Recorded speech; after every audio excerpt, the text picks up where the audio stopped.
என்னையும் என் குடும்பத்தாரையும் என்னுடைய பிள்ளைகளையும் தொழுகையை நிலைநாட்டக்கூடியவர்களாக ஆக்குவாயாக யா அல்லாஹ். அங்க சரண்டர் ஆகணுங்க. நபிகள் நாயகம் ஸல்லல்லாஹு அலைஹி வஸல்லம் அவர்கள் காட்டி தரக்கூடிய வழிமுறையை நாம் இங்கே அப்ளை பண்ணாலும் எங்க கேட்க வேண்டியது எங்க?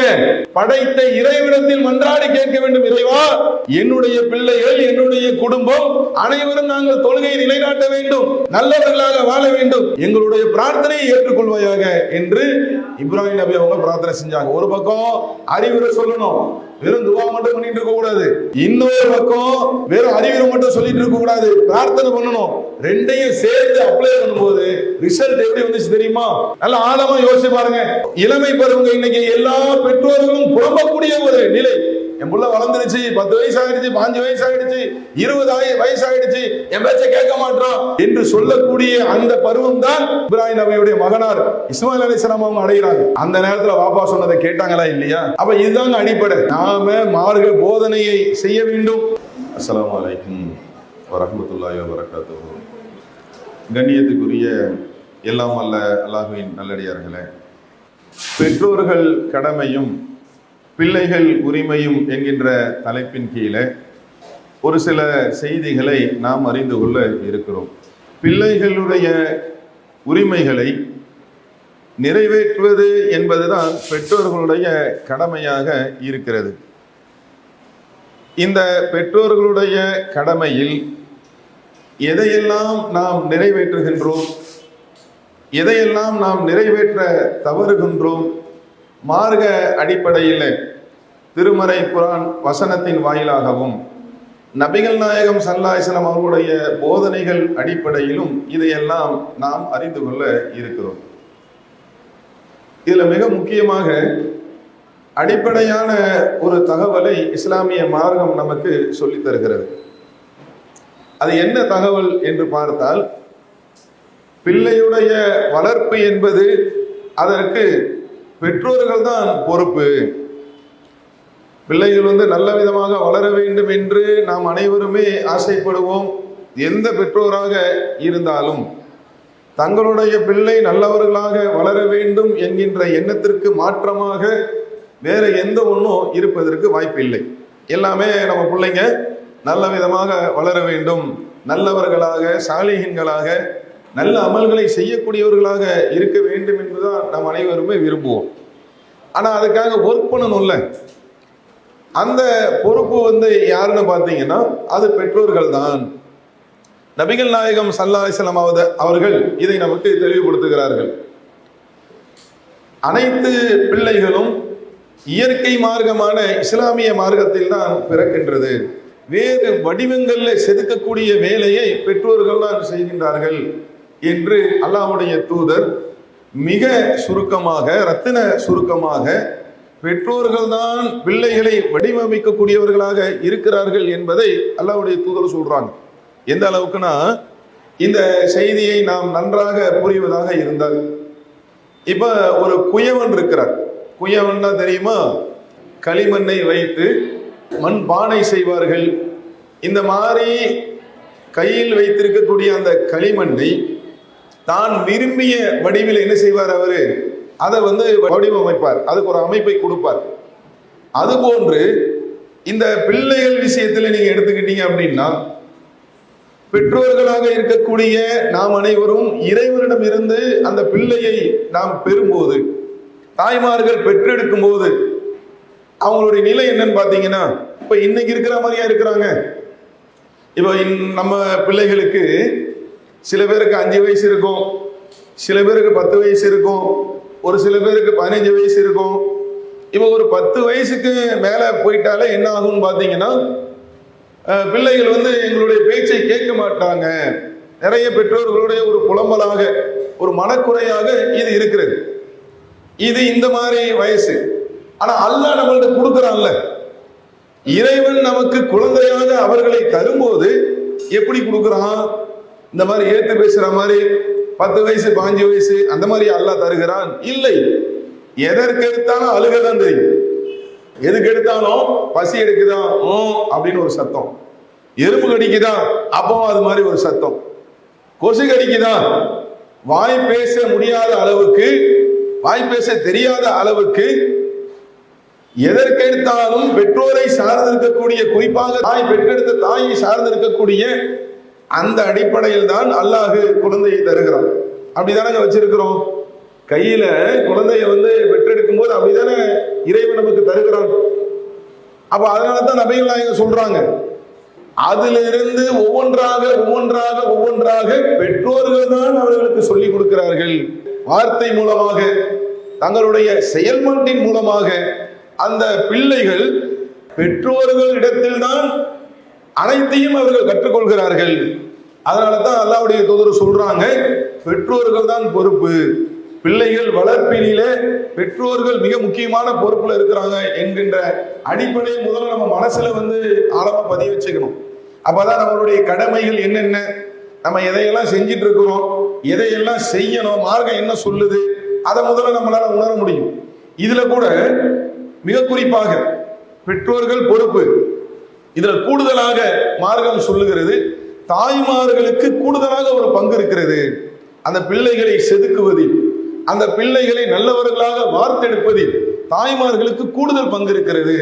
நபிகள் நாயகம் ஸல்லல்லாஹு அலைஹி வஸல்லம் அவங்க சொல்றாங்க, ஒவ்வொருவருக்கும் பொறுப்பு இருக்கிறது என்று துவங்கக்கூடிய அந்த செய்தியில அல்லாஹ்வுடைய தூதர் அவங்க சொல்றாங்க, ஒரு பெண் என்பவர் அவருடைய கணவனுடைய குடும்பத்திற்கும் அந்த பிள்ளைகளுக்கும் அவருடைய வீட்டுக்கும் பொறுப்பாளி ஆவாள் அப்படின்னு அல்லாஹ்வுடைய தூதர் சொல்றாங்க. இது குறித்து அவர்கள் மறுமையில் விசாரிக்கப்படுவார்கள்.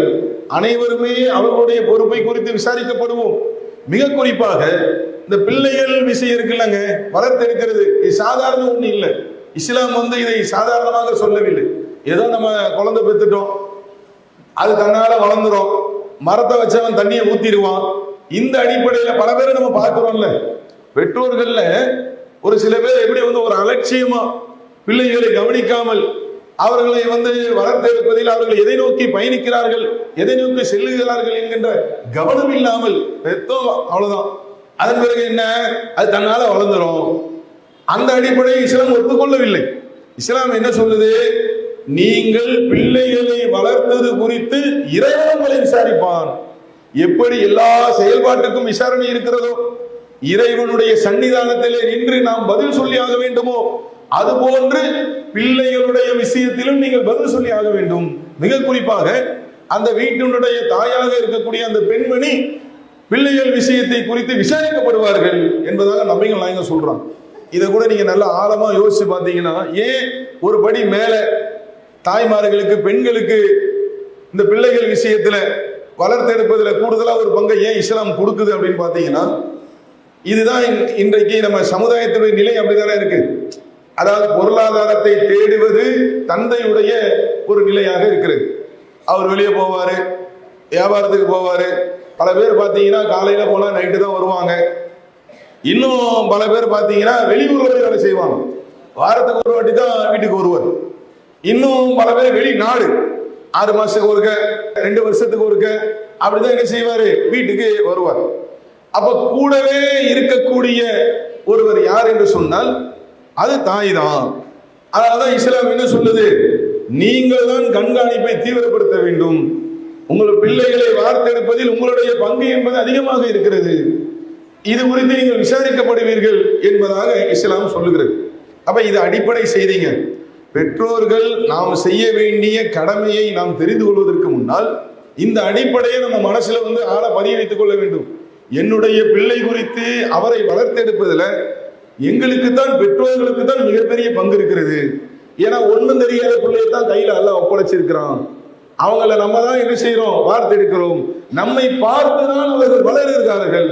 அவங்க பேசுவது எங்க கத்துக்கிட்டாங்க, அவங்க செயல்படுறது எங்க கத்துக்கிட்டாங்க, எல்லாம் உங்களுக்கு நம்மள்கிட்ட இருந்து தானே, பெற்றோர்களாகிய நம்மள்கிட்ட இருந்து தானே கத்துக்கிட்டாங்க. அப்ப இதை முதல்ல ஆழமா பதிவு செய்யணும். அடுத்தது என்னன்னு பாத்தீங்கன்னா, பெற்றோர்கள் செய்யக்கூடிய கடமை இருக்குல்ல, இதுல எதெல்லாம் கரெக்டா செய்வாங்கன்னு பாத்தீங்கன்னா, பிள்ளைக்கு ட்ரெஸ் வாங்கி கொடுக்கறது கரெக்டா செஞ்சிருவாங்க, பிள்ளைக்கு சாப்பாடு கொடுக்கறது அதையும் கரெக்டா செஞ்சிருவாங்க, பிள்ளைக்கு நல்ல கல்வியை கொடுக்கறது. இந்த கல்வியில எல்லாம் பாத்தீங்கன்னா பிள்ளை நல்ல விதமாக படித்து பெரிய அளவுக்கு மிகப்பெரிய ஆளாக ஆக வேண்டும் என்பதற்காக நல்ல அந்த ஸ்கூலை செலக்ட் பண்றது இருக்குல்ல, பள்ளிக்கூடத்தை தேர்ந்தெடுப்பதிலேயே பல பேர் என்ன செய்வாங்கன்னா கடுமையா அதுக்காக முயற்சி செய்வாங்க. இப்படி இந்த மாதிரி விஷயம்லாம் இருக்கு பாருங்க. இதுல அல்லாஹ்வுடைய கிருபை கொண்டு எந்த விதமான குறையும் வைக்காமல் அவருடைய கடமையை, பெற்றோருடைய கடமை நாம் அனைவரும் செய்யக்கூடியவர்களாக இருக்கிறோம். இப்ப இது மட்டும்தான் கடமையா? பெற்றோர்களாக இருக்கக்கூடியவங்களுக்கு வேற கடமை இல்லையா? இது மட்டும் கொடுத்துட்டா போதுமா என்றால் இல்லை என்று இஸ்லாம் சொல்லுகிறது. இன்னும் பிள்ளைகளுக்கு நிறைய தேவைகள் இருக்கிறது, பிள்ளைகள் எதிர்பார்க்கக்கூடிய நிறைய அம்சங்கள் இருக்கிறது. அப்ப இதையெல்லாம் நிறைவேற்றக்கூடிய பெற்றோர்களாக நாம் இருக்க வேண்டும். மிக குறிப்பாக இன்றைக்கு நம்ம நிறைய பேருங்க பிள்ளைங்க செல்போன் பின்னாடியே இருக்கிறாங்க. நான் சொல்ற பேச்ச கேட்க மாட்டாங்க. அவன் ஃப்ரெண்டு ஒண்ணு சொன்னானா என்ன செய்யறாங்க, அவன் பேச்ச கேட்கிறாங்க. அதே போல இன்னும் கூடுதலாக நம்ம பார்த்தோம் அப்படின்னா காதல கத்திரிக்கிறான், இந்த மாதிரிலாம் இருக்கு பாருங்க. இது மாதிரி விஷயங்கள்ல பிள்ளைகள் சுட்டுகிறார்கள். இதுக்கு அடிப்படை காரணம் என்ன தெரியுமா? இதெல்லாம் நியாயம் நம்ம சொல்ல வரல. ஆனா பெற்றோர்கள் செய்யக்கூடிய ஒரு மிஸ்டேக் ஒண்ணு இருக்கு. என்ன மிஸ்டேக்கு? பிள்ளைகள் மீது அன்பு செலுத்தாமல் இருப்பது, பிள்ளைகள் மீது பாசம் காட்டாமல் இருப்பது, கருணை காட்டாமல் இருப்பது. இந்த ஒண்ணு இருக்கு பாருங்க, அது ஒரு பெரிய வெற்றிடமாக இருக்கிறது. நபிகள் நாயகம் ஸல்லல்லாஹு அலைஹி வஸல்லம் அவங்க சொன்னாங்க, அல்லாஹ்வுடைய தூதர் பிள்ளைகளை கொஞ்சுறாங்க. அவருடைய பேர பிள்ளைகள், அது போல பல நபி தோழர்களுடைய அந்த பிள்ளைகள்லாம் என்ன செய்வாங்க, அல்லாஹ்வுடைய தூதர் கொஞ்சுவாங்க. ஒரு கிராமவாசி பார்க்கிறார், அல்லாஹ்வுடைய தூதர் அவர்களே, நாங்க எங்க பிள்ளைகளை இந்த மாதிரிலாம் கொஞ்சுறதே கிடையாது. அப்ப நபிகள் நாயகம் சொல்லுவாங்க, உங்க உள்ளத்துல இருந்து அல்லாஹ் இரக்கத்தை எடுத்த நம்ம என்ன செய்யறது என்பது போன்று அல்லாஹ்வுடைய தூதர்கள் பதில் சொன்னார்கள் என்று நம்ம ஹதீஸ்கள்ல பார்க்க முடியும். அப்ப என்ன சொல்றாங்க? அன்பு காட்ட வேண்டும், பாசம் காட்ட வேண்டும், அரவணைக்க வேண்டும். நீங்க நல்லா யோசிச்சு பாருங்க, இன்னைக்கு எப்படிங்க இருக்கு நிலைமை? காலையில பிள்ளை ஸ்கூலுக்கு போவார். இன்னைக்கு இருக்கக்கூடிய காலகட்டத்தில் எல்லாம் 7 மணிக்கு 8 மணிக்கு 7 மணிக்கே எழுந்து கிளம்பணும், 8 மணிக்கெல்லாம் வேலை பிடிக்கணும், 8:30 மணிக்கெல்லாம் போகல அப்படின்னா கேட்டை சாத்திடுவாங்க ஸ்கூல்ல. உடனே தாய்மார்கள்லாம் எழுந்து அவங்களுடைய ஒர்க்கு நம்ம எதுவும் குறை சொல்லலை, அவங்களுக்கு கடுமையான வேலை இருக்கிறது. காலைல 5 மணிக்கெல்லாம் எழுந்து பிள்ளைய கிளம்புறதுக்கு அவங்க தயாராகி இப்படி எல்லாம் செய்யறாங்களா? பிள்ளை ஸ்கூல் போயிடுறாங்கள. அங்க போனா என்ன நடக்கும்? ஏதாவது 1-2 ஸ்கூல்ல நல்ல ஆசிரியர்கள் இருந்தாங்கன்னா ஒரு கவனத்தோடு அக்கறையோடு எல்லா சமூக பார்வையோடு நல்ல விஷயங்களை கத்து தருவாங்க. ஆனா நிறைய ஸ்கூல்ல பாத்தீங்கன்னா என்ன நடக்கும் தெரியுமா? அவங்க பேர் பேனரா போட்டு, இந்த பாருங்க இந்த புள்ள 100 மார்க் எடுத்துருச்சு, இந்த பாருங்க இந்த புள்ள 200 மார்க் எடுத்துருச்சு. என்னது மார்க்கெட்டிங். அடுத்து அவங்க ஸ்கூல்ல இருந்து நிறைய பேரை சேர்க்கணும்ல, அதுக்காக மார்க்கெட்டிங் பண்ணக்கூடிய ஒரு கல்வியை தானே இன்னைக்கு இருக்கு. அவங்க நல்லதை சொல்லுவாங்களா? 3 மணி 4 மணிக்கு ஸ்கூல் முடியும், புள்ள வருவாக்குள்ள. வரும்போது என்ன நிகழ்வு? வந்தவன தாய்மார்கள் கேள்வி கேட்க ஆரம்பிப்பாங்க. காலையில ஸ்நாக்ஸ் கட்டி கொடுத்தேன், டிஃபன் கட்டி கொடுத்தேன், சாப்பிட்டியா? டப்பாவை திறந்து பாக்குறது முதல் வேலை. சரி, அக்கறையில கேட்கறாங்க, புள்ள சாப்பிடணும்னு அவங்க தானே நினைப்பாங்க. தண்ணி குடிச்சியா? பாட்டில திறந்து பாக்குறது, தண்ணி குடிச்சியா? அதன் பிறகு என்ன நடக்கும்? மிஸ் ஹோம்ஒர்க் கொடுத்தாங்களா? இது எதுக்காக நான் சொல்றேன், நாங்க அதை அக்கறை செலுத்த வேண்டும். புள்ள சாப்பிட்டுச்சான்னு பார்க்கணும், தண்ணி குடிச்சான்னு பார்க்கணும், ஹோம்ஒர்க் பண்ணிச்சான்னு பார்க்கணும், படிச்சுச்சான்னு பார்க்கணும். அதெல்லாம் தப்பு இல்லை. அதை எப்படி பண்ணுவாங்க, பிரசன்ட் பண்றது எப்படின்னு பாத்தீங்கன்னா, ஒரு கேள்வி கேட்கிற டைப்ல, அதை பண்ணியா, இதை பண்ணியா, ஷூவை கழட்டி இங்க வச்சியா, பேக அங்க வச்சியா என்று வீட்டுக்குள்ள நுழையும் போதே எப்படி இருக்கும்? இந்த 3 மணி 4 மணிக்கு வருவாப்புல காலையில ஸ்கூலுக்கு போயிட்டு வரும்போதே இங்க பல கேள்விகள் தான். ஆனா புள்ள எதிர்பார்த்து வர்றது என்னது? காலையில இருந்து போய் படிச்சுட்டு மிஸ் சொன்னதை கேட்டுட்டு, சாரு சொன்னதை கேட்டுட்டு வீட்டுக்கு வரும்போது அந்த தாய் தந்தையுடைய அரவணைப்பை, மிக குறிப்பாக தாயுடைய அரவணைப்பை எதிர்பார்த்து வருவாங்க. இங்க கேள்வி மேல கேள்வி போகும். அதுக்கப்புறம் என்ன நடக்கும்னு பாத்தீங்கன்னா, உடனே டியூஷன் போகணும்ல, கொஞ்ச நேரம் தான், ஒரு 10 நிமிஷம், காலை ஒரு ½ அன் அவர், அதுக்குள்ள இந்த உரையாடல் ஓடும். அதுக்கப்புறம் என்ன ஆகும்? கிளம்பு டைம் ஆயிடுச்சு. எதுக்கு? டியூஷன் போகணும்ல, அதிக மார்க் எடுக்கணும்பா, நீ பெரிய ஆளா வரணும், கிளம்பு என்று சொல்லி டியூஷன் முடிஞ்சு வந்தா என்ன ஆகும்? இந்த தாய்மாரெல்லாம் பிஸி ஆயிடுவாங்க. அந்த நேரத்தில் யார் டிஸ்டர்ப் பண்ணாலும் கோவம் வந்துடும். சாயந்தரம் 5 மணில இருந்து நைட்டு 10 மணி வரைக்கும் சீரியல்னு ஒன்று போடுவோம். அது கடுமையான டெய்லி பண்ண வேண்டிய கடமைகள் ஒன்று போல.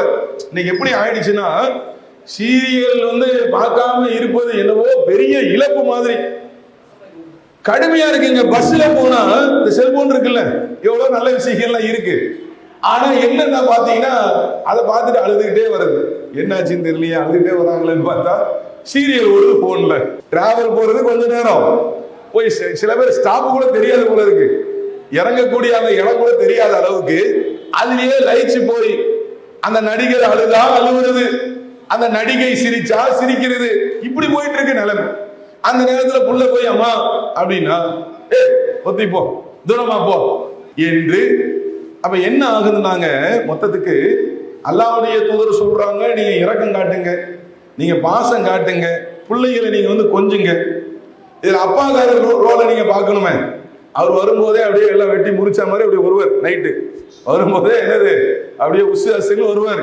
வந்தா என்ன நடக்கும், ஏதாவது பேச முடியுமா? அது வரும்போது சில வரக்கூடிய அந்த வழியில பயணங்கள் ஏதாவது சிரமம் ஏற்படுச்சுன்னு வைங்க, சொல்லவே வேண்டாம். அப்ப என்ன நிகழ்வுன்னு பாத்தீங்கன்னா, பிள்ளைகள் அணுகி அந்த பாசத்தை பெறக்கூடிய அந்த நிலை இல்லாமல் இருக்கிறது. இதனால என்ன நடக்குது தெரியுமா, பிள்ளைக்கு வேற ஒரு என்டர்டைன்மெண்ட் வேணும், ஒரு பாசம் வேணும், ஒரு அன்பு வேணும். இதை ஃப்ரெண்டு கொடுக்குறான். ஏ மச்சான், உனக்காகத்தாண்டா நான் இவ்வளவு நேரம் வெயிட் பண்ணிட்டு இருந்தேன். எப்படி போடுறான் பாத்தீங்களா வார்த்தைய. நம்ம வீட்டுல வந்தா நம்ம கேள்வி மேல கேள்வி கேட்கிறோம், அவங்க மேல உள்ள அக்கறையில தான் செய்யறோம். அவன் என்ன சொல்றான் அப்படின்னா, மச்சான் உனக்கு ஏதாண்டா நான் இவ்வளவு நேரம் வெயிட் பண்ணிட்டு இருந்தேன், என்னடா நீ இவ்வளவு நேரமா ஆளை காணோம், ஏன் ஃப்ரெண்டு பின்னாடி சுத்துறான்னு தெரியுதா உங்களுக்கு? இங்க கிடைக்காத அவருக்கு அங்க கிடைக்குதுங்க அப்படி நினைக்கிறான் அவன். இங்க கிடைக்காதது அவன் ஃப்ரெண்டு கிட்ட கிடைக்கிற மாதிரி. நீ என்ன சாப்பிடுற, டீ சாப்பிடுவோமா, வாங்கிட்டா அப்படி அங்க போயிட்டு வருவோம், இது போன்று. அது மாதிரி இந்த செல்போன் இருக்கு பாருங்க, அவன் அதை நிம்மதி நினைக்கிறான். எப்ப பார்த்தாலும் கேம் விளையாடுறது, எப்ப பார்த்தாலும் வாட்ஸ்அப் பாக்குறது, எப்ப பார்த்தாலும் பேஸ்புக் பாக்குறது. இதுக்கெல்லாம் என்ன காரணம் நினைக்கிறீங்க? அவனுக்கு ஒரு மன நிம்மதி வேண்டும், அந்த மன நிம்மதி இதுல கிடைக்கிறது என்று அவன் நினைக்கிறான். அப்ப பெற்றோர்களாக இருக்கக்கூடிய நாம நம்ம பிள்ளைகள் நல்ல விதமாக வளர வேண்டும் என்றால் முதல்ல நம்ம செய்ய வேண்டியது, நம் பிள்ளைகளோடு நேரத்தை ஒதுக்கக்கூடியதை நம்ம மறுபடி செக் பண்ணணும். நம்ம உழைக்கிறதா அவங்களுக்கு தான் உழைக்கிறோம், போய் மாடு மாதிரி நம்ம கஷ்டப்படுறோம், மழை பெஞ்சாலும் வெயில் அடிச்சாலும் நம்ம பிள்ளைக்கு தான் உழைக்கிறோம், அதுல மாற்று கருத்து இல்லை. பிள்ளை நல்ல விதமா வளரணுமே, அவர் கரெக்டான முறையில் மார்க்கத்தை ஃபாலோ பண்ணணுமே, நம்ம வயசான காலத்துல நம்மளை பராமரிக்கணுமே, அதுக்கு அவரை உருவாக்கணும்ல. அப்ப அந்த அடிப்படையில நம்ம நேரத்தை ஒதுக்கக்கூடியவர்களாக நம்ம என்ன செய்யணும், இருக்க வேண்டும். அந்த பிள்ளைகளுக்கு பாசத்தை காட்டக்கூடியவர்களாக, அவர்களுக்கு பரிவு காட்டக்கூடியவர்களாக அதுல நம்ம கவனம் செலுத்தணும். இதுல இன்னொரு பக்கமும் இருக்கு. இன்னும் சில பெற்றோர்கள் எப்படி இருப்பாங்க தெரியுமா, பாசம்னா அப்படி பாசம், எது கேட்டாலும் உடனே என்ன செஞ்சிருது, பைக் வேணுமா வாங்கி கொடுத்துருது. எதுக்கு பைக்கு? நீங்க நிறைய நிகழ்வுகள் நம்ம பார்க்கிறோம். அண்மை செய்தி கூட, தென்காசியில 17 வயசு பையன் பைக் ஓட்டி கார்ல இடிச்சிட்டான். அவங்க வினோதமா ஒரு நடவடிக்கை எடுத்திருக்கிறாங்க. என்ன நடவடிக்கை தெரியுமா, அப்பாக்கார கைது பண்ணிட்டாங்க. பையன் 17 வயசுங்க, பைக் வாங்கி கொடுத்துறாரு அப்பாக்காரு, கொண்டு போய் கார்ல இடிச்சிட்டான். என்ன பண்ணாங்க தெரியுமா, நீங்க நல்லா யோசிச்சு பாத்தீங்கன்னா அந்த ஹதீஸ் கருத்து வருது பாருங்க. அதாவது பெற்றோர்கள் தான் பொறுப்பு அப்படின்னு அல்லாஹ்வுடைய தூதர் சொன்ன மாதிரி கரெக்டா போலீஸ்காரன் என்ன செய்யறானா, அப்பாக்கார கைது பண்றோம். நீ தானே பைக் வாங்கி கொடுத்தீங்க, கொண்டு போய் கார்ல விட்டான், அவங்க பார்வையை சொல்றேன். அப்ப இந்த மாதிரி பைக் வேண்டாம் பைக் வாங்கி கொடுத்துருது, செல்போன் வேணுமா செல்போன் வாங்கி கொடுத்துருது, லேப்டாப் வேணுமா லேப்டாப் வாங்கி கொடுத்துருது. நல்லதுக்கு பயனுள்ள விஷயத்துல தேவை இருக்கும்போது வாங்கி கொடுக்கறது வேறங்க. இப்படி பாசம்னா ஓவர் பாசம். அதனுடைய உச்சகட்டம் என்ன தெரியுமா, அதாவது பையன் செய்யக்கூடிய பிள்ளைகள் செய்யக்கூடிய தவறு கூட கண்ணுக்கு தெரியாது. யாரு சொல்லுவாங்க, இந்த மாதிரி பிள்ளைய இங்க பார்த்தேன், பையனை இங்க பார்த்தேன், இந்த மாதிரிலாம் பண்றாப்புல அப்படின்னா நம்பவே மாட்டாங்க. என் பிள்ளைய பத்தி ஏன்டே சொல்றீங்களா, நம்பிக்கை இருக்கணுங்க, அதுல மாட்டுக்கிறது இல்லை. ஆனா என்னன்னா, இந்த மாதிரி குறைகளை சரி பண்ண வேண்டிய அந்த கடமையும் பெற்றோர்களுக்கு இருக்கு.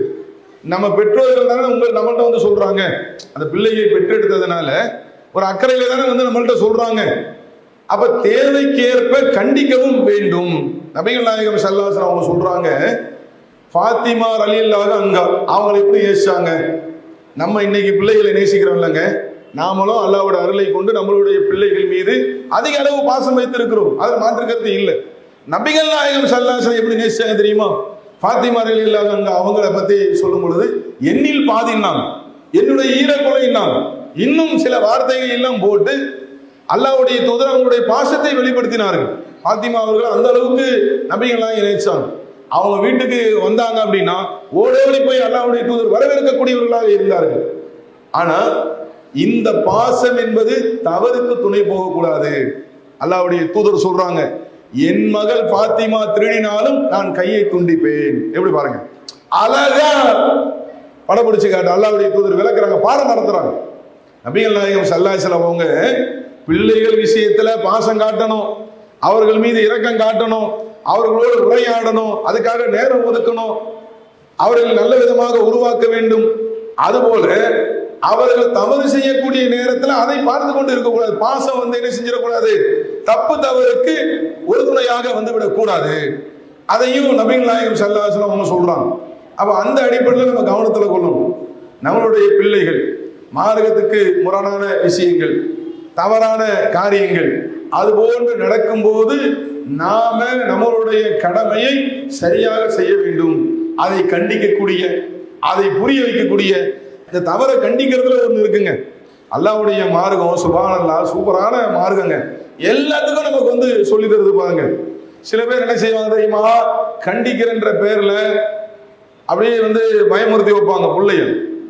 அத்தா மட்டும் பெல்ட்ல கழட்டாரு வச்சுக்க, பெல்ட் இருக்குல்ல, பேண்ட் உலாம இருக்கு போடுவாங்கல்ல, அந்த பெல்ட்டை கழட்டாரு வச்சுக்கங்க, அவ்வளவுதான். அதே மாதிரி அதுக்கு ஏற்ற மாதிரி சில பேர் என்ன செய்வாங்கன்னா, எதுக்கு எடுத்தாலும் அடி உததான். பழமொழியே வச்சிருக்கிறாங்களா இல்லையா, அடி உதவுற மாதிரி அண்ணன் தம்பி கூட உதவ மாட்டான். ஏதோ எவன் கண்டுபிடி யாரு கண்டுபிடிச்சுன்னு தெரியல நமக்கு. ஆனா அந்த மாதிரி போகும்போது என்ன ஆகுதுன்னு பாத்தீங்கன்னா, பிள்ளைகள் என்ன செய்யறாங்க, எதுக்கு எடுத்தாலும் நீ அடிக்கதான் போற. அது மாதிரி இன்னும் பல பேர்கள் அந்த கடுமையான சொல் வார்த்தைகள் இருக்குல்ல, கண்டிக்கிறோன்ற பேர்ல நமக்குள்ளதானே, நீ நாசமா போவ, நீ அப்படி போவ, நீ எப்படி போயிருவ, நீ கழிச்சல்ல போயிருவ, நீ போகும்போது அது முட்டும், இது முட்டும் இருக்கா இல்லையாங்க. கோபம் நம்மளை கண்ட்ரோல் பண்ண முடியுதா? பெற்றோராக இருக்கக்கூடிய நாம முதல்ல பாடம் படிக்கணும். எல்லாத்தையும் என்ன செய்யறது, இந்த மாதிரி கடுமையான வார்த்தைகளை போட்டு இன்னும் கூட சில இடங்கள்ல பாத்தீங்கன்னா சபிக்கிற அளவுக்கு மாறிடும். பெத்த புள்ளதான், அந்த அளவுக்கு பாசம் இருக்கும். இருந்தாலும் அந்த கோபத்துல என்ன செய்வாங்க, அது புள்ள தப்பு செஞ்சிருச்சு இல்ல, அதை நாங்க கண்டிக்கிறோம் என்று சொல்லி கடுமையான முறையில வார்த்தையை பிரயோகம் படுத்தக்கூடிய, கெட்ட வார்த்தையை பேசக்கூடிய நிறைய பெற்றோர்கள் கவலைப்படுவாங்க. என் புள்ளலாம் இந்த மாதிரி கெட்ட வார்த்தை பேசுது, எங்க போய் கத்துக்குச்சு? கெட்ட வார்த்தையா, நம்மிடம் இருந்து கேட்ட வார்த்தையா? யோசிச்சு பாருங்க. பெற்றோர்களாக இருக்கக்கூடிய நாம பயன்படுத்துறது தானே அது ரிசீவ் பண்ணி சொல்லுது. பெற்றோர்களை அப்படியே பிரதிபலிக்கக்கூடிய அவங்க கண்ணாடி போன்றவர்கள் பிள்ளைகள். அப்ப அந்த மாதிரி என்ன செய்யறது, கடுமையா திட்டுறது, அதெல்லாம் இழுத்து போட்டு அடிக்கிறது, இந்த ரூட்டு கை கொடுக்காது. அதையும் மார்க்கம் சொல்லி தருது. நபிகள் நாயகம் ஸல்லல்லாஹு அலைஹி வஸல்லம் அவங்க எப்படி திருத்துறாங்க பாருங்க. பேர பிள்ளை ஹசன் ரலியல்லாஹு அன்ஹு அவங்க என்ன செய்யறாங்க, ஒரு சந்தர்ப்பத்துல அதாவது பொது நிதியில் இருந்து பேர்ச்சம்பளத்தை எடுத்து என்ன செய்யறாங்க, வாயில போட்டுறாங்க. நபிகள் நாயகம் ஸல்லல்லாஹு அலைஹி வஸல்லம் அவங்க முதல்ல அந்த தப்புல இருந்து அவங்கள வெளியில கொண்டு வராங்க. விரல என்ன செய்யறாங்க, வாயில விட்டு துப்பு துப்புன்னு சொல்லி, இது முகமது குடும்பத்தாராகிய நாம சாப்பிடக்கூடாது, உனக்கு தெரியாதா? எப்படி புரிய வைக்கிறாங்க பாருங்க. சில இடங்கள்ல அந்த பையன் செஞ்ச அந்த பொண்ணு செஞ்ச தப்பு என்னன்னு தெரியாது, ஆனா அடி மட்டும் விழும். நாம செஞ்ச தப்பு என்ன, எதுக்கு வாப்பாக்காரர் நம்மளை அடிக்கிறாரு, அம்மாக்காரர் ஏன் நம்மளை திட்டுறாங்கன்னு அந்த பிள்ளைங்களுக்கே தெரியாத அளவுக்கு எல்லாம் அந்த மாதிரியும் சில இடங்கள்ல இருக்கு. கண்டிப்புனா அப்படி கண்டிப்பு, அந்த மாதிரியும் செய்யக்கூடாது. நம்மளுடைய கடமையாக பிள்ளைகள் தவறு செய்யும் போது நம்ம திருத்தணும். திருத்துவதற்குரிய வழிமுறையை நபிகள் நாயகம் ஸல்லல்லாஹு அலைஹி வஸல்லம் சொல்லி தராங்க. தப்பு செஞ்சிட்டாங்களா, அவங்களுக்கு புரிய வைங்க. முதல்ல இது எந்த அடிப்படையில் தவறு என்பதை புரிய வைத்து என்ன செய்யுங்க, அவங்களுக்கு அவர்களை விலக்கி அவர்களுக்கு அந்த அவங்களுடைய தவறை சுட்டி காட்டுங்கள். அதான் நபிகள் நாயகம் சொல்றாங்க. இன்னும் ஒரு அழகான வழிமுறை அல்லாஹ்வுடைய தூதர் செய்யறாங்க. பல சந்தர்ப்பங்கள்ல ஏராளமா நபிங்க அல்லாஹ்வுடைய தூதர்கிட்ட கேள்வி கேட்பாங்க. மார்க்க அடிப்படையில் தெரிஞ்சுக்கணும். ஒரு சில பேர் ஆர்வத்தில் கேட்பாங்க, சில பேர் ஆர்வ கோளாறுல கேட்பாங்க. நபிகள் நாயகம் ஸல்லல்லாஹு அலைஹி வஸல்லம் அவங்க பல நேரங்கள் என்ன செய்வாங்கன்னா, இந்த கோபம் வந்துருச்சுன்னு வைங்க, ஹதீஸ்கள்ல நம்ம பார்க்குறோம்ல, அப்படியே முகமெல்லாம் அப்படி சிகப்பாயி பேச மாட்டாங்க, அப்படி சைலண்டா இருப்பாங்க. அப்ப இந்த ஒரு ரூட்டையும் பெற்றோர்களுக்கு மார்க்கம் சொல்லி தருகிறது. பிள்ளைகளை திருத்த வேண்டும் என்றால் அவங்க செஞ்ச தப்பு நமக்கு தெரிந்த பின்னால், உறுதியான பின்னால், விசாரித்த பிறகு அவங்களோட நம்மளுடைய பேச்சை நம்ம நிப்பாட்டுறது. எந்த பிள்ளையாவது தாங்குமாங்க? கூடையே கூட்டு சுத்துற அத்தா எது கேட்டாலும் வாங்கி தருவாரு. அப்படிப்பட்ட அத்தா 2 நாளா என்கிட்ட பேசல. எது கேட்டாலும் எங்க அம்மா பார்த்து பார்த்து செய்வாங்க. எனக்கு காலையில எனக்கு வந்து பிரேக்ஃபாஸ்ட்டுக்கு இதுதான் வேணும், மதியானம் லஞ்சுக்கு எனக்கு இதுதான் வேணும் என்று எங்க அம்மாட்ட சொன்னா போதும் பார்த்து பார்த்து செய்வாங்க. அப்படிப்பட்ட அம்மா 2 நாள் என்கிட்ட பேசல. ஆங்கம்மா புள்ள. அப்ப இது ஒரு ட்ரீட்மெண்டாக, திருத்தக்கூடிய வழிமுறையில் ஒன்றாக இஸ்லாமிய மார்க்கம் நமக்கு சொல்லி தருகிறது. அப்ப தேவைக்கு நாம் கண்டிக்க வேண்டும், நாம் பாசம் செலுத்த வேண்டும். அந்த கண்டிப்பு என்பதும் பிள்ளைகளுக்கு தவறை உணர்த்தக்கூடியதாக, புரிய வைக்கக்கூடியதாக இருக்க வேண்டும் என்பதையும் இஸ்லாமிய மார்க்கம் நமக்கு சொல்லித் தருது. இதுல மிக முக்கியமாகங்க, பிள்ளைகளுக்கு மார்க்க உபதேசம் இருக்குல்ல, அதை இன்னைக்கு செய்யறோமா? பிள்ளைகள்லாம் நல்ல வளரணும், நல்ல விதமா வந்து அவங்க வந்து இருக்கணும், சாலிகான பிள்ளைகளா இருக்கணும் என்று ஆசைப்படக்கூடிய பெற்றோர்கள் நம்மளுடைய கடமையில் மிக முக்கியமான ஒரு பகுதி. ஏன், நம்ம முன்னாடி பார்த்த ஹதீஸ்ல நம்ம பார்த்தோம், பிள்ளைகள் வளர்ப்பு குறித்து அல்லாஹ் நம் அனைவரையும் விசாரிப்போம். நம்மளுடைய பிள்ளைகள் வளர்ப்பு குறித்து அல்லாஹ் விசாரிப்போன்னு சொன்னானா இல்லையா? அல்லாஹ்வுடைய தூதர் சொல்றாங்களா இல்லையா? அப்ப அந்த நம்ம பிள்ளைகளை நல்ல விதமாக வார்த்தெடுப்பதில், வளர்த்தெடுப்பதில் மார்க்க போதனை இருக்கா? நம்ம அவங்களை உட்கார வச்சு நம்ம பேசுறோமா? மார்க்க போதனைகளை சொல்றோமா? நம்மளுடைய போதனை எல்லாம் எது சார்ந்து இருக்கிறது? உலகம் சார்ந்து இருக்கிறது. நல்லா படிக்கணும், வேண்டான்னு சொல்லல. நல்ல மார்க் வாங்கணும், வேண்டான்னு சொல்லல. கை நிறைய சம்பாதிக்கணும், வேண்டான்னு சொல்லல. உலகத்துல 4 பேர் வச்சிர அளவுக்கு ஒரு ஒரு நல்ல விதமா நம்ம வாழணும், அதுவும் வேண்டான்னு சொல்லல. ஏன்னா அதுவும் நம்ம தாங்க சொல்லணும். நம்மளுடைய பிள்ளைகள் ஒன்றும் தெரியாம தான் எல்லாம் நம்ம கையில கொடுக்குறோம், பச்சிலும் குழந்தையாக. அதுக்கு நம்ம தானே பாடம் நடத்தணும். உலகத்துல எப்படி வாழணும், எவ்வளவு படிப்பு என்பது முக்கியம், வேலை என்பது எப்படி முக்கியம், 4 பேரை எப்படி வந்து பழகணும், நல்ல விதமாக வாழ்க்கையை எப்படி கொண்டு போகணும், கண்டிப்பா நம்ம தான் சொல்லி தரணும். அதை மறுப்பதற்கு இல்லை. ஆனா முஸ்லிம்கள் பார்வையில, இஸ்லாத்தின் பார்வையில இந்த உலக வாழ்க்கை எப்படிப்பட்டது? 50 வருஷம், 60 வருஷம், 70 வருஷம், அவ்வளவுதானுங்க வாழ்க்கை. அதுதானே நமக்கு மார்க்கம் சொல்லுகிறது. இந்த உலக வாழ்க்கை என்பது வீணும் விளையாட்டும் தவிர வேறு இல்லை. அல்லாஹ் குர்ஆன்ல சொல்றானே. இப்போ உலகத்துல நல்ல விதமா வாழணும், நல்ல படிக்கணும், சிறப்பான முறையில வாழணும், நம்ம தயார் பண்ணிட்டோம். அதற்கு நம்ம பாடம் எடுத்துட்டோம். இவர் இப்ப மறுமையில ஜெயிக்கணுமே. அந்த மறுமையில கிடைக்கக்கூடிய தண்டனை என்பது குற்றவாளிகளுக்கு கடுமையான நரக நெருப்பு என்று அல்லாஹ் எச்சரிக்கிறான். அல்லாஹ்வுடைய தூதரவர்கள் சொல்லுகிறார்கள், அங்கு இருக்கக்கூடிய சின்ன தண்டனை என்பது காலில் வைக்கக்கூடிய நெருப்பு கங்கானது மூளையை உருக்கிவிடும். அந்த அளவுக்கு நரகத்துடைய அந்த கடுமையை நபிகள் நாயகம் ஸல்லல்லாஹு அலைஹி வஸல்லம் எச்சரிக்கிறாங்க. நல்ல பாசம் வச்சிருக்கிறோம், ஒரு சின்ன அடிபட்டா கூட நம்ம தாங்க மாட்டோம் பிள்ளைக்கு. அந்த பிள்ளை அங்க போய் மாட்டினா மறுமையில ஜெயிக்க வேண்டாமா? மறுமையில தோத்துருச்சுன்னா அப்ப மார்க்க உபதேசங்களை என்ன செய்யணும்? நம்ம சொல்ல வேண்டும். இதுல நம்ம ஒவ்வொருத்தரும் யோசிக்கணும். நம்மளுடைய கடமையில முக்கிய பகுதி இதுதாங்க. கொள்கையை பத்தி நம்ம பிள்ளைகளை உட்கார வச்சு பேசுறோமா? கொள்கை பத்தி அவங்களுக்கு சொல்லி தரமா? இறைவனுடைய அச்சத்தை பற்றி, அல்லாஹ்வுடைய ஆற்றலை குறித்து அவர்களுக்கு நம்ம போதிக்கின்றோமா? வணக்க வழிபாட்டை குறித்து, தொழுகை குறித்து, இன்ன பிற வணக்கங்கள் குறித்து நாம பிள்ளைகளுக்கு பாடம் நடத்தி இருக்கிறோமா? நம்மளுடைய பிள்ளைகள் நல்லவராக வாழ வேண்டும் என்று இறைவனிடத்தில் கையேந்து கொள்கிறோமா? யோசிச்சு பாருங்க. எல்லாம் கேட்போம். நம்ம உலகத்துல வாழும் பொழுது மனிதனுக்கு உலகத்துல தேவையான அத்தனை அல்லாட்ட தானங்க கேட்கணும். படைச்ச ரப்பு தராம யாரு தருவாங்க? எல்லாத்தையும் கேட்கணும். பிள்ளைகளுடைய நேர்வழிக்கு, பிள்ளைகள் நல்ல விதமாக வளருவதற்கு, அதுக்கு நம்ம கேட்கிறோமா? நீங்க திருமறை குர்ஆன நெடுகில் நீங்க பார்த்தீங்கன்னா அல்லாஹ் சொல்லி தருகிறான். லுக்மான் இருக்காருல்ல, நல்லடியார் என்று இறைவன் சொல்லக்கூடிய அந்த லுக்மான், அவரை பத்தி அல்லாஹ் சொல்றான், இவருக்கு ஞானத்தை நாம் வழங்கினோம். திருமறை குர்ஆன்ல அல்லாஹ் பேசுகிறான், லுக்மான் அவர்களுக்கு ஞானத்தை நாம் வழங்கினோம். அவர் எப்படி தன்னுடைய பிள்ளைக்கு அறிவுரை சொன்னாரோ அதை நீங்கள் நினைவு கூறுங்கள். அல்லாஹ் எப்படி சொல்றான் பாருங்க. என்ன அறிவுரை சொன்னாங்க? லுக்மான் அலை அவங்க சொல்றாங்க, யா புனைய லா துஸ்ரிக் பில்லாஹ் இன்ன ஷிர்க லதூமுன் அலீம். என்னுடைய அருமை மகனே, வார்த்தையே பாத்தீங்களா? இன்னைக்கு இந்த பதத்துல இந்த தோணியில அன்பு வரக்கூடிய வெளிப்படுத்தக்கூடிய இந்த வார்த்தை பிரயோகம் இருக்காங்க நம்மள்ட்ட. நம்ம பிள்ளைங்களை கூப்பிடும்போது நம்ம அந்த மாதிரி ஒரு அன்பா அந்த வார்த்தையிலேயே அன்பு வர மாதிரி அந்த அந்த வார்த்தை பிரயோகம் இருக்கிறதா? இன்னைக்கு என்னென்னவோ வார்த்தைகள் என்ன செய்யறாங்க பெற்றோர்கள் பயன்படுத்தக்கூடியதை நம்ம பார்க்கிறோம். ஆனா இவங்க என்ன செய்யறாங்க, அப்படியே அந்த வார்த்தையை கேட்டாலே என்ன ஆகும்? யா புனைய, என்னுடைய அன்பு மகனே, அல்லாஹ்வுக்கு இணை வைக்காத. லா துஸ்ரிக் பில்லாஹ், அல்லாஹ்வுக்கு இணை வைக்காத. சரிதானங்க? அல்லாஹ் தான் நம்மை படைத்திருக்கிறான், அனைத்தையும் அல்லாஹ் தான் வழங்கி இருக்கிறான். இந்த கண்ணுல இருந்து, காதுல இருந்து, உணவுல இருந்து, உடையில இருந்து, காற்றில் இருந்து அனைத்தையும் அல்லாஹ் தந்திருக்கிறான். படைத்த இறைவன் தந்த அனைத்தையும் வாங்கி கொண்டு நான் வேற ஒரு பொருள் அல்லாஹ்வுக்கு இணை வைத்தான், இறைவனுடைய பண்பு வேற ஒருத்தருக்கு இருக்குன்னு நான் நினைச்சான். அப்ப அது குறித்து பாடம் நடத்துறாங்க. இதுதான் மிகப்பெரிய அநியாயம். இந்த அநியாயத்தை நீ செஞ்சிடாத. அடுத்து என்ன சொல்றாங்க?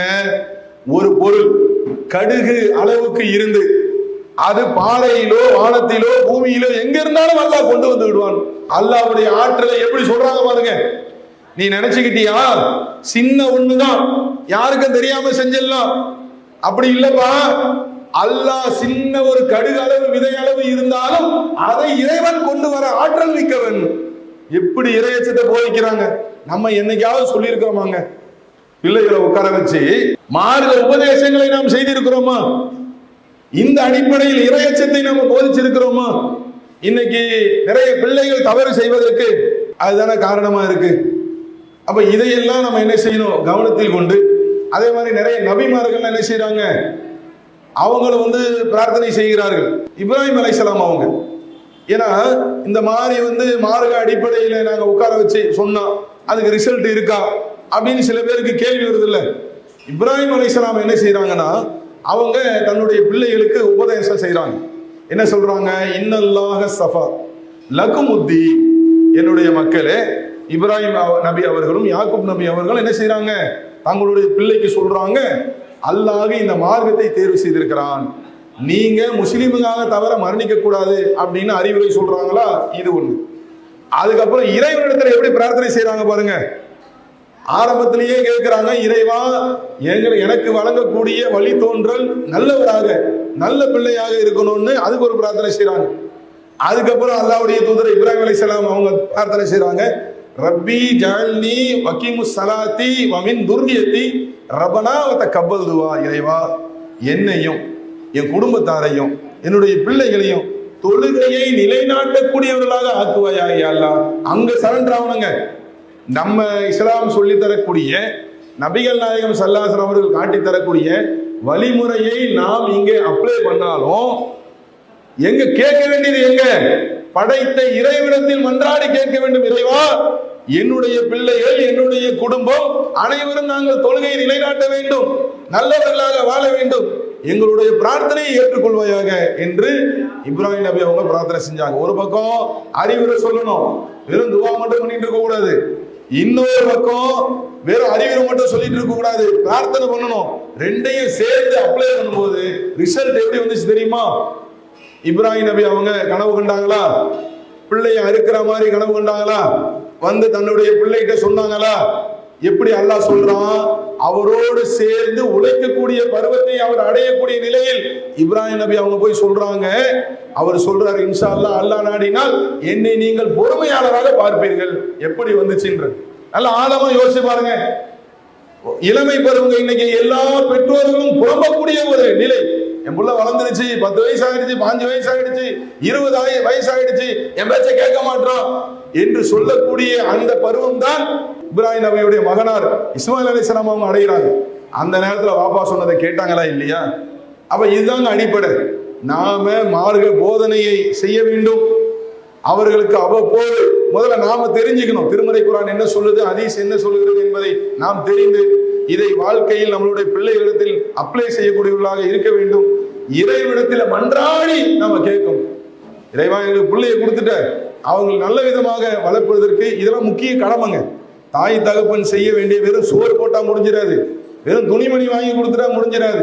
அந்த பிள்ளைகளை நல்ல விதமாக செதுக்கி எந்த அளவுக்கு சொல்றாங்கன்னா, யாருக்கு 2 பெண்கள் இப்ப இருந்து அவர்களை நல்லொழுக்கம் மிக்கவர்களாக நீங்க வளர்த்தெடுத்து நீங்க அப்படி செஞ்சீங்கன்னா மறுமையில அதற்குரிய கூலி இருக்கிறது என்றெல்லாம் நபிகள் நாயகம் ஸல்லல்லாஹு அலைஹி வஸல்லம் சொல்றாங்க. அப்ப அந்த அளவுக்கு நன்மையை பெற்றுத்தரக்கூடிய ஒன்றாக இருக்கிறது. இதுல நம்ம கவனம் செலுத்த வேண்டும். இறுதியாக நம்மளுடைய மரணத்திற்கு பின்னால், அதாவது மரணிச்சுட்டா எல்லாம் முடிஞ்சிடும் இல்லைங்க, அதற்கு பின்னால் வரக்கூடிய ஒன்றாக பிள்ளைகளுடைய பிரார்த்தனையை மார்க்கம் சொல்லுகிறது. அந்த பிள்ளைகள் நமக்காக பிரார்த்தனை செய்ய வேண்டும் என்றால் அவர்களை நம்ம நல்ல விதமா வளர்த்தாதான். அல்லாஹ்னா யாருன்னு தெரியணும், யார்கிட்ட பிரார்த்தனை செய்யறதுன்னு தெரியணும். அது தெரியாம இன்னும் என்ன பண்றாங்க, நிறைய பெற்றோர்கள் இறந்த பிறகு துவா செய்யறாங்களா, பெற்றோர்களுக்காக பிரார்த்தனை பண்றோமா, யார்கிட்டையாவது ஹஜ்ரத்திற்கு கூப்பிட்டு என்ன செய்யறாங்க, எங்க பெற்றோர் இறந்துட்டாங்க அவருக்கு ஒரு பாத்தியா போடுங்க, 40 நாள் ஆயிடுச்சு ஒரு பாத்தியா போடுங்க, 1 வருஷம் ஆயிடுச்சு ஒரு பாத்தியா போடுங்க, இப்படி இருக்கு.